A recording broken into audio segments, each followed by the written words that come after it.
салому дуруди бепоён ба ҳар яки шумоён, дӯстон, бинандагон ва мухлисони доимии шабакаи Сафархон ТВ. Рӯзи ҳар яки шумо ба хайр ва шодӣ бошад, дӯстони азиз, ва ҳар ки ҷое бошен худованд аввал нигаҳбонатон бошад, дӯстон. Ва дар навори имрӯза ҳамин хонара полный ремонт шуд, дӯстон. Ҳозир потолокша задесем. Потолокиш простой потолок меяд, дӯстон. Ина направляющий ва круга пок задем, тамом кем риштаҳо кашидагияй 40 сантиметри байни профило мондагия подвес задесем. Ина дӯстони азиз за як лав баъд подвесзанӣ бо профил сахт мекунем дар ҳамин подвесо.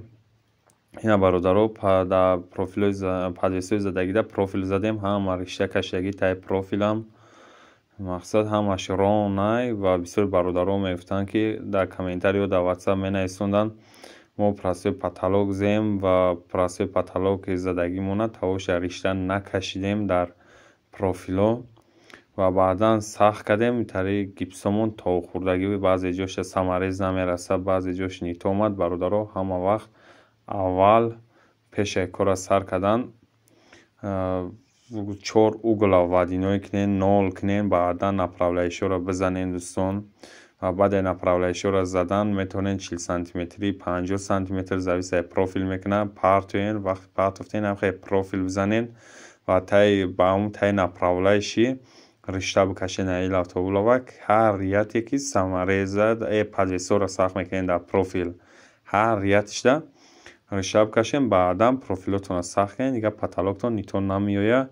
ина дӯстони азиз мо гипсзанира сар кем, нав 1-2 дона гипс задем, як слой гипс мезанем, 2 слой намезанем. ва бисёри бародаро нависонда буданд ки бародар дар потолок 2 слой гипса кардан бизанем мешавад ё не? ова мешавад бародаро. бисёри бародаро ҳамин савола бисёртарак додам дар комментария дар WhatsApp 2 слой гипс бизанем чӣ хел меояд, ё ки я мефаҳмонӣ дар бораи ҳамин. бародаро дар Москва утпилтел мекунанд, баъдан 2 слой гипс мезананд ба хотире ки гарм биёяд. ва бисёри бародаро аяму ғарибӣ ба фикрам ҳамин комментҳоро нависонданд, дар WhatsApp нависонданд, занг зан ҳамин саволҳоро пешниҳод карданд. бародаро мешавад дар Тоҷикистон ҳам 2 слой бизанӣ, фақат профилҳои качествени сахти нормални камтар расход мекунӣ. ё не ки профилҳои соз мезанӣ ва профилҳоро ҷавстар мезанӣ. аввал расчёт мегирӣ, якм гипс, якм слой ко дар киҷо меяд, дигим слойдам расчёти гипса мегирӣ, баъдан 2 слой гипсши мезанӣ. бародаро 2 слойам мешавад. 2 слой задӣ бо гарм меояд, ҳам гарм меояд, ҳам сирб меояд. ина бародаро ҳозир мо фуген задисем, гипса кардонзанира буд кем, фуген зем. бисёри подписчикҳо ва бисёри ё новичокҳо ё усто буданд, намедонам, савол доданд ки бародар мо шпакиловка задем, дар ҳамин стико фуген назадем, шпакиловка задем, на стико кафидагия, на самарезо занг задай. бародар ман ки ҷоида задам, аввал фуген задагим, баъдан шпакиловка. ба шпакиловка стик маҳкам кардаги нестем, сеткаро ба шпакиловка назадам, ё болои самарезоро ба шпакиловка ҳам задаги нестем, попробит кардаги нестем. ба ҳамин хотир дӯстон мо фуген қати задагим. ин саволи шумо дар ҳеҷ ҷавобам додан наметавонам, не ки ҳамин қатон мегум ки шпакиловка холӣ дар болои самарез ё стикда палубон мекафад, зангам мезанад. акн намедонам шумо чӣ хел шпакиловка задем дӯстон, лекин ҳамин хел ҳатман фуген бизанед. фуген бизанед хубтар ва беҳтаре, ҳам бақувват меояд. ина бародаро мо кажди самарез ва стико ҳамаро ина хушрӯ фуген зем, тайёр кем барои шпакиловкара. ва як чизи дигар хотиррасонтон мекунам дӯстон ки ҳатман пешаи фугена задем буд кем, пешаи шпакиловка занӣ нигаҳ кунем фугентон конкретно қоқ шавад, баъдан шпакиловка бизанен. ҳама вақт фуген конкретно қоқ шид, баъд шпакиловка бизанен, сирб меяд. ва бисёри бародаро мегӯяд стикои мо шпакиловка партов ё фуген истод, шпакиловкаҳош кафид барои чӣ? стико амхелшидагиян ё ҷои самарезо.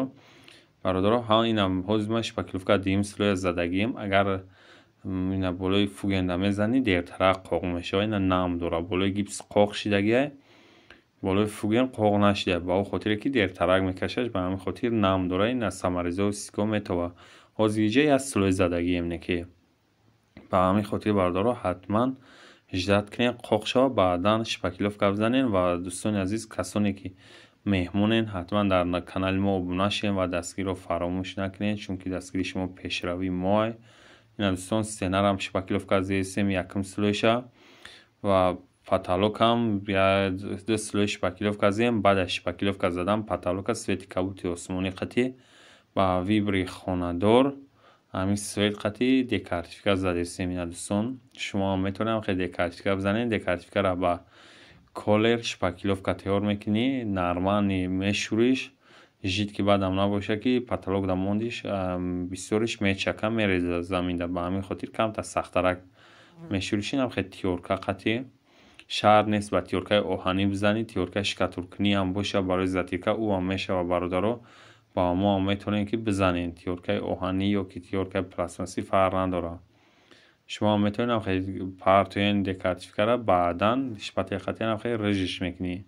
و بسیاریا گفتن همین دکارتیفیکا پاتالوکا لگ بزنین برادریونه. حتما اگر زودتون برسه لگ بزنین بهترین میشه و با خاطری که بوله دکارتیفیکا لگ زدی یگان پشه میرینه یا که داغ میزنه لطقتی میشه کش توزه میشه و هیچ نمیکنه.